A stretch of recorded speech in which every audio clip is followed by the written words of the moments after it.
Assalamualaikum warahmatullahi wabarakatuh. Balik lagi dengan channel Fakta Kehidupan. Nah, seperti biasa sebelum kita mulai membahas sebuah cerita, kita absen dulu nih. Kalian semua lagi pada nonton Fakta Kehidupan dari daerah mana aja? Kalian bisa tuliskan di kolom komentar ya. Kayak kemarin udah banyak banget yang komen-komen di sana. Ada yang dari Kediri, dari Lampung, ada juga dari Denpasar, Bali, Jayapura. Kayak juga seperti ada yang dari Kalimantan, Pontianak. Kami ucapkan banyak-banyak terima kasih buat kalian semua. Ada juga yang dari luar negeri seperti Hong Kong, Taiwan, Singapura, Arab Saudi. Pokoknya kami ucapkan terima kasih buat kalian semua yang setia menonton Fakta Kehidupan, apalagi masih subscribe channel ini dan masih mempercayakan kisah-kisah kalian untuk dibawakan oleh Fakta Kehidupan. Kali ini ada salah satu subscriber kita itu membagikan kisahnya atau membagikan ceritanya. Kisah ini berjudul Acara Pernikahanku Gagal Setelah Mertuaku Tahu Aku Anak Seorang Tambal Ban. Pasti dari kalian banyak banget yang penasaran dengan kisah ini. Nggak usah lama-lama lagi, kita masuk ke ceritanya.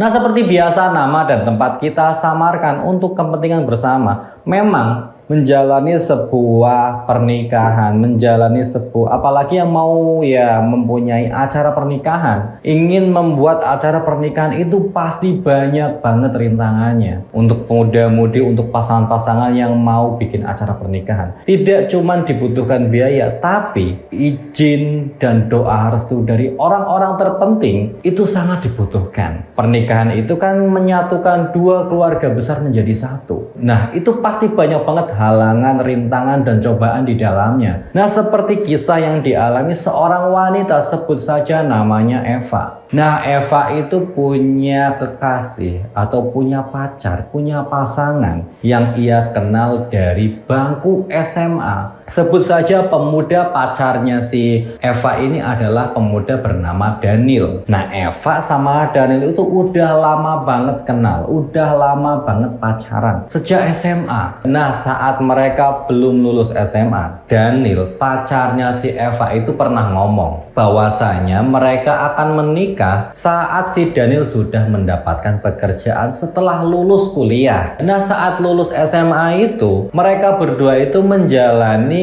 pilihan jalan hidup masing-masing. Eva itu setelah lulus dia bekerja karena tidak mempunyai biaya untuk lanjut kuliah. Sedangkan si Daniel memang ya dari keluarga yang berada. Daniel itu lanjut kuliah. Nah, saat lulus kuliah, dan Daniel pun tidak lama mendapatkan pekerjaan. Daniel pun segera menepati janjinya dulu. Eva diajak jalan-jalan ke sebuah taman dekat danau. Dulu waktu SMA, Daniel sama Eva itu sering banget main ke sana. Nah, sekarang Eva diajak Daniel ke sana setelah mendapatkan pekerjaan. Eva itu sudah merasa bahwasanya pasti ada hal spesial yang akan diberikan oleh si Daniel pada hari itu. Daniel pun jalan-jalan bersama si Eva. Daniel bercerita bahwasanya dulu waktu pertama kali kita ketemu kan kita di sini. Kita itu pertama pacaran kita main ke sini dulu, ke taman ini. Kita sering menghabiskan waktu berdua setelah habis pulang sekolah, kata si Daniel. Sambil menyusuri jalan di samping sungai itu. Hingga akhirnya pada sebuah momen yang romantis, saat matahari mulai terbenam, Daniel menekuk lututnya sambil mengeluarkan sebuah kotak perhiasan berisikan cincin. Daniel melamar si Eva. Daniel berkata, kita sudah menjalani hubungan sejauh ini. Kita sudah menjalani beberapa rintangan saat kita masih pacaran. Dan sekarang aku akan menepati janjiku seperti dulu. Aku akan melamarmu dan segera kita merencanakan pernikahan, kata si Daniel. Eva yang begitu bahagia melihat dambatan hatinya itu melamarnya. Ingin mengajak si Eva, ingin mengajak dirinya ke sebuah jenjang yang lebih serius lagi. Hingga akhirnya ya emang Eva yang sudah cinta dan sudah senang dan sudah berharap ingin hidup semati dengan si Daniel ini. Tanpa ragu lagi si Eva langsung menerima lamaran si Daniel dengan senang hati. Saat menerima lamarannya si Daniel itu, Eva dan Daniel pun langsung berkomitmen bahwasanya habis ini mereka akan memperkenalkan diri atau memperkenalkan pasangan mereka ke orang tua dan keluarga masing-masing. Itu yang mereka omongkan. Nah, mereka pun sudah merencanakan pernikahan. Dia akan merencanakan pernikahan seperti ini, acaranya seperti ini, yang mau diundang ini. Setelah menikah mereka ingin honeymoon, ingin bulan madu kesini. Pokoknya udah dirancang. Anggapan mereka itu, pikiran mereka itu sudah kemana-mana. Pokoknya bahagia banget. Hingga akhirnya pada suatu hari, Daniel membawa pulang si Eva datang ke rumahnya. Eva menggunakan setelan yang anggun dan sopan. Dia datang, dikenalkan sama orang tuanya si Daniel, ibu dan ayahnya. Daniel memperkenalkan, Bu, ayah, ini pacar Daniel, namanya Eva. Kata si Daniel, aku sudah menjalani hubungan bersama si Eva udah hampir 8 tahun, Bu. Jadi aku sudah melamarnya kemarin. Dan sekarang aku ingin memperkenalkan ibu dan ayah kepada pasanganku ini, si Eva. Aku harap ibu dan ayah berkenan dan mau merestui hubungan kami karena kami akan segera menikah. Kata si Daniel, to the point. Dia ngomong sama ayah dan ibunya, ngomong kayak gitu dengan gentlenya. Eva pun tersenyum terharu melihat keberanian dan keseriusan si Daniel, pasangannya itu. Ayah dan ibunya pun memandang si Daniel dan Eva. Ayahnya tidak ngomong apa-apa, tidak berkomentar apapun, tapi ibunya justru yang ngomong. Dan omongannya itu tidak disangka, membuat Daniel dan si Eva itu terkejut. Oh, jadi ini Eva. Ibu memang sudah mendengar banyak cerita tentang hubungan kalian. Aku pikir hubungan kalian akan putus, tidak akan bertahan lama. Tapi ternyata anakku, putraku satu-satunya ini memang bodoh. Malah justru memperpanjang dan melakukan hal sebodoh ini, melamar kamu, seorang wanita yang asal-usulnya nggak jelas. Kamu adalah seorang anak tukang tambal ban. Benar bukan? Kata si ibunya si Daniel itu. Jujur saja, ibu nggak setuju dengan hubungan kalian. Jadi ibu harap jangan lanjutkanlah. Nggak usah kalian berpikir apalagi membayangkan kalian akan menikah. Kata ibunya si Daniel. Kata-katanya begitu mengiris bagi si Eva itu. Eva pun hanya diam saja. Apa maksud ibu bicara seperti itu, Bu? Aku menyukai dia, aku cinta dengan si Eva. Apapun itu, Bu, aku akan menikah dengan dia. Jadi tolong jangan persulit hubungan kami. Kata si Daniel melawan. Dia membela si Eva di hadapan orang tuanya yang merendahkan dirinya. Bu, memang aku ini anak tukang tambal ban. Tapi bukankah alangkah lebih baiknya ibu tidak mengatakan semua itu di hadapanku, Bu? Memang aku bukan orang terpandang seperti ibu dan bapak, ayah Daniel. Tapi bukankah aku juga mempunyai harga diri, Bu? Kata si Eva memelas kepada ibunya si Daniel. Alah, nggak usah bergaya lah kamu. Aku tahu kok posisi aku ngomong seperti apa. Dan derajatku memang lebih tinggi daripada kamu. Jadi terserah aku mau ngomong apapun itu ya terserah aku. Aku lebih tinggi derajatnya dibanding kamu. Kata si ibunya Daniel. Hingga akhirnya Daniel yang melihat situasi semakin memanas, semakin menegang pun mencoba untuk menjadi jembatan di antara Eva dan ibunya itu. Dia meminta dan memohon kepada ibunya bahwasanya Eva itu penting bagi dirinya. Eva itu lebih dari sekedar pacar. Dan mereka akan segera menikah. Kata si Daniel memelas. Hingga akhirnya setelah pertemuan itu Eva semakin ngedon dan semakin insecure. Bagaimana tidak? Dia ditolak mentah-mentah oleh calon mertuanya sendiri. Karena ya pendidikannya yang tidak setara dengan si Daniel. Keluarganya yang jauh berbeda dengan si Daniel. Dia hanyalah seorang anak tukang tambal ban. Hingga akhirnya setelah pertemuan itu Eva pun makin down, makin takut. Beberapa upaya telah diupayakan oleh si Daniel untuk membuat ibunya sama si Eva itu akrab. Eva kerap kali diajak untuk pertemuan-pertemuan keluarga bersama ibunya si Daniel. Tapi upaya-upaya itu tetap saja ibunya tetap nggak suka sama si Eva itu, nggak mau dengan si Eva. Dianggapnya Eva itu tidak pantas untuk anaknya si Daniel. Ditambah lagi Daniel itu anak satu-satunya, mana mungkin seorang ibu itu akan melepaskan anak semata wayangnya dengan wanita yang tidak jelas asal usulnya. Itu anggapan orang tuanya si Daniel. Hingga akhirnya segala upaya dan cara sudah dilakukan tapi tidak membuahkan hasil. Ya udahlah, mungkin memang Daniel sama Eva itu tidak berjodoh. Eva pun memutuskan untuk meninggalkan Daniel tanpa meminta izin terlebih dahulu.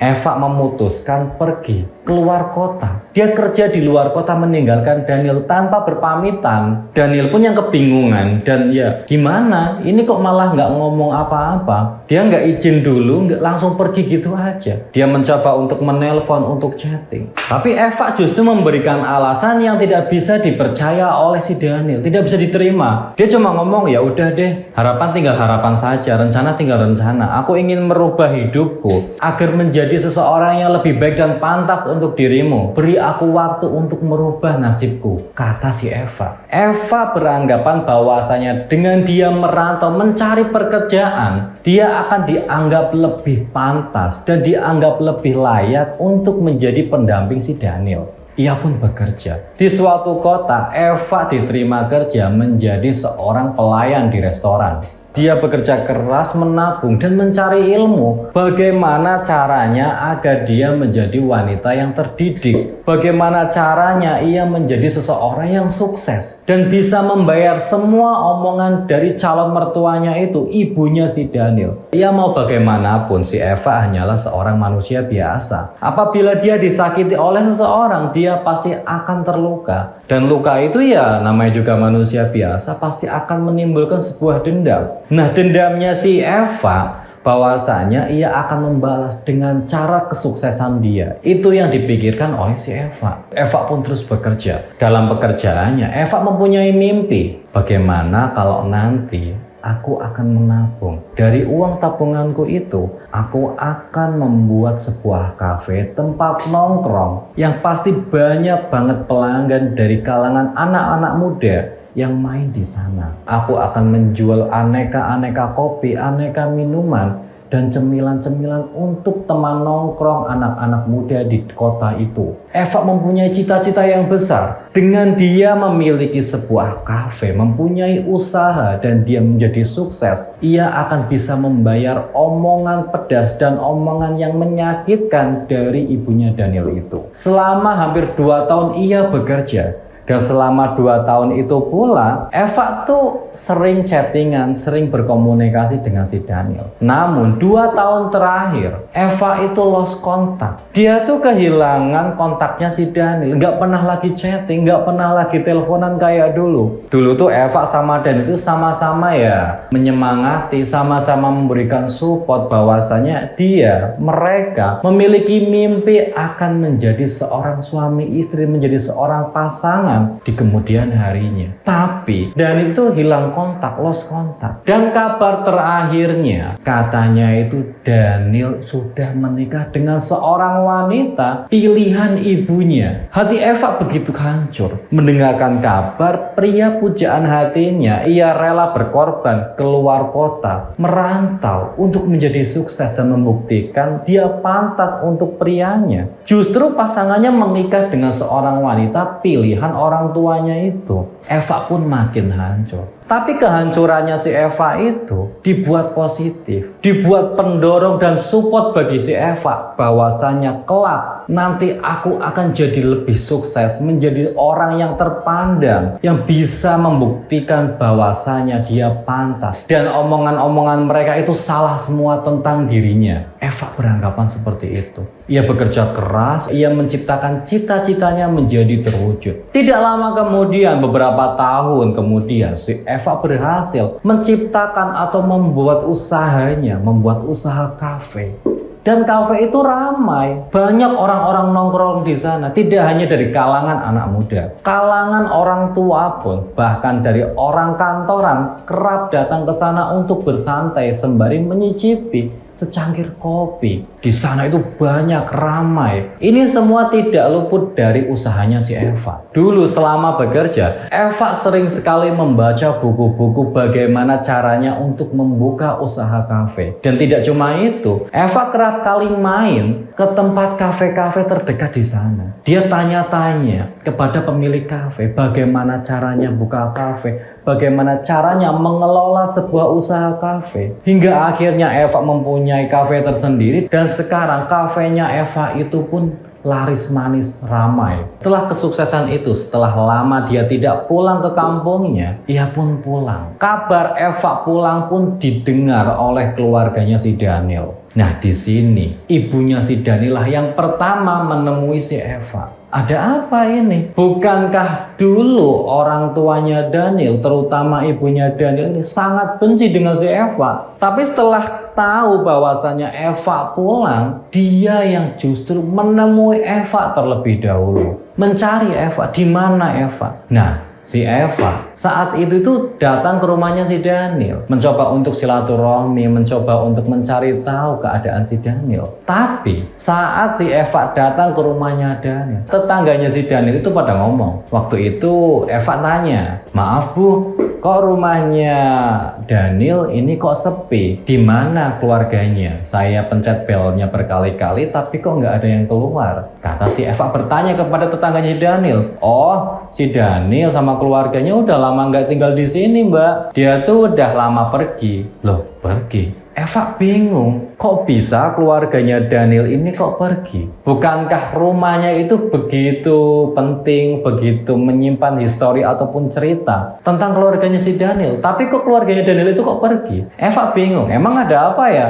Kok keluarganya Daniel kok pindah, kok pergi dari rumah ini? Emang rumah ini kenapa? Tanya si Eva keheranan. Ya, karena keluarganya itu terlilit utang. Jadi terpaksa rumahnya dijual, rumahnya si keluarganya Daniel ini. Dan sekarang keluarganya Daniel katanya tuh pindah. Dia udah ngontrak di sebuah tempat. Kata tetangganya itu. Ternyata keluarganya Daniel itu semenjak ditinggalkan oleh si Eva, itu terlilit hutang. Terlilit hutang dan tidak bisa membayar. Hingga akhirnya keluarganya si Daniel dengan terpaksa menjual rumah yang penuh histori itu. Dijual untuk membayar hutang. Dan parahnya lagi, ternyata Daniel itu sudah menikah. Pernikahannya itu tidak awet. Kabar yang didengar oleh si Eva, wanita pilihan ibunya itu tidak becus mengurus keluarga. Dia kerap kali melawan apabila si Daniel menyuruh, meminta, ataupun ya memberikan nasihat kepada istrinya itu. Dia kerap membangkang dan melawan. Hingga akhirnya Daniel dan orang tuanya pun tidak betah. Hingga akhirnya mereka bercerai. Nah, Eva yang mendengarkan bahwasannya Daniel sudah bercerai, ya mau gimana lagi? Dia turut berduka, dia turut prihatin. Nah, saat pulang ke rumah, ternyata ada tamu. Eva bingung, siapa? Katanya ada tamu yang mencari dirinya. Saat dia lihat, ternyata ibunya si Daniel. Ada apa ini? Kok ibunya Daniel mencari dirinya? Dia pun bingung. Disapalah.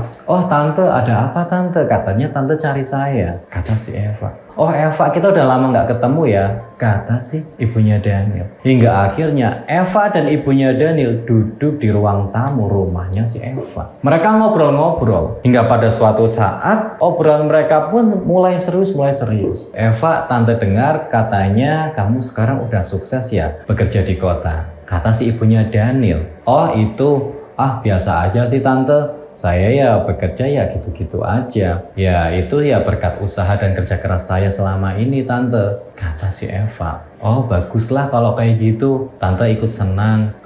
Maaf ya soal yang dulu. Tante ngomongnya kasar sama kamu dan ngomong sembarangan. Tante menyesal udah ngomong hal semua itu kepada kamu. Oh iya Eva, sekarang Daniel sudah bercerai dengan istrinya. Karena istrinya nggak becus ngurusi Daniel. Sekarang tante setuju kok kalau kamu menikah dengan anak tante si Daniel dan melanjutkan hubungan kalian yang dulu. Tante yakin kalau kamu jadi istrinya si Daniel, kamu pasti becus dan bisa mengurusi Daniel," kata si ibunya Daniel. Dengan tidak tahu malunya itu, justru menyuruh si Eva untuk menikahi anaknya setelah si Eva sukses. Lah dulu kemana aja saat si Eva itu membutuhkan orang, membutuhkan si Daniel, dia malah justru memutuskan hubungan mereka dan menikahkan si Daniel anaknya dengan wanita pilihannya yang ternyata salah. Nah sekarang si Eva udah sukses, malah justru dipersilahkan dan disuruh untuk menikahi dengan anaknya. Eva pun ngomong, "Maaf tante, Eva memang sudah memaafkan tante soal masalah yang dulu. Tapi perihal untuk menikah dengan anak tante si Daniel, Eva nggak bisa. Eva mohon maaf. Eva sudah memiliki pasangan tersendiri pilihan Eva yang jauh lebih baik daripada si Daniel. Dan maaf, keluarga mereka pun bisa menerima Eva apa adanya," Kata si Eva menjelaskan bahwasanya Eva nggak mau dan tidak bisa menikah dengan si Daniel. Walaupun itu sudah diizinkan, sudah direstui oleh ibunya si Daniel yang dulu sempat mengekang dan sempat melarangnya. Tapi maaf, sekarang si Eva sudah memiliki pasangan tersendiri yang jauh lebih baik dan bisa menerima kekurangan apa adanya si Eva. Hingga akhirnya ibunya Daniel pun merasa menyesal. Nasi sudah menjadi bubur, sekarang sudah tidak bisa apa-apa lagi. Daniel dengan kehidupannya dan Eva dengan kehidupannya. Cerita tinggallah cerita, masa lalu tinggal masa lalu. Dan rencana pernikahan mereka dulu sekarang tinggallah cerita. Tidak bisa diulang lagi karena mereka sudah memiliki kehidupan masing-masing. Begitulah kisah yang dibagikan oleh salah satu subscriber kita. Semoga kita dapat mengambil hikmah dan nilai-nilai penting di dalamnya. Kita jangan terlalu dini mengambil keputusan, apalagi menilai seseorang dari casingnya saja. Mungkin saat ini orang yang kita hina, orang yang kita injak-injak